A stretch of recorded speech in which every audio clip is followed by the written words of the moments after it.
Hello and welcome to Genevora's running commentary, I think number 44, I've lost count without looking it up. In this one I want to talk about big changes versus small changes. We tend to look for the one solution that's going to make a difference. We want to do the one vocal exercise 3 times a day that will sort out all of our register problems. We want to take the one supplement that will sort out our fatigue issues. We want to just have the one thing to change and then everything's going to be all right. And the truth is, more often than not, that there are multiple things to change. Lots of things, but each of them only needs to be addressed in a small way. So if you have a voice problem or something you want to sort out, you will do your voice exercises, but you may have several that all interrelate. And then thinking about our biopsychosocial model, you've got your biomechanical exercises to do, but what's also really important is your mindset when you're doing them. So think about some breathing, some settling, some visualization, maybe just think about your favorite food when you're doing the exercises. And they will have a more positive and beneficial effect.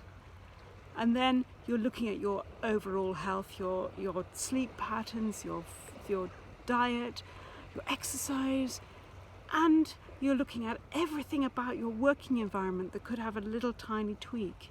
So what kind of monitors you use, what kind of microphone you use, what kind of shoes and costume you're wearing to sing in. Many issues. Think of 20 things that you could make a little tiny change in, and the overall effect will be enormous. And it's called the aggregate of small gains.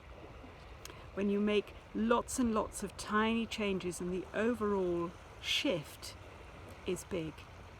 Now I think that when we're looking at issues with health and where people have had problems, we can also think about the aggregate of small losses. Now, I don't know whether that's actually a term. If it isn't, I've made it up here and now. But the aggregate of small losses is nearly always what I see in the studio. It isn't one thing that's caused the problem. It's a whole collection of things. It's your overall health, your lifestyle, something going wrong with your family life, maybe some financial hassles, maybe you had a bit of a gastric problem for a few weeks. Whatever the issues are, there's nearly always a whole collection. And all of those will have added together to cause a problem for you. It's not one thing. It may feel like one event, but that would just be the tipping point. It's an aggregate of lots of small things. So I'm going to ask you to go away and not to make a big fundamental change. You don't need to make that massive change unless you particularly want to. But think about lots of different changes you could make in many areas of your life and see what the overall effect is.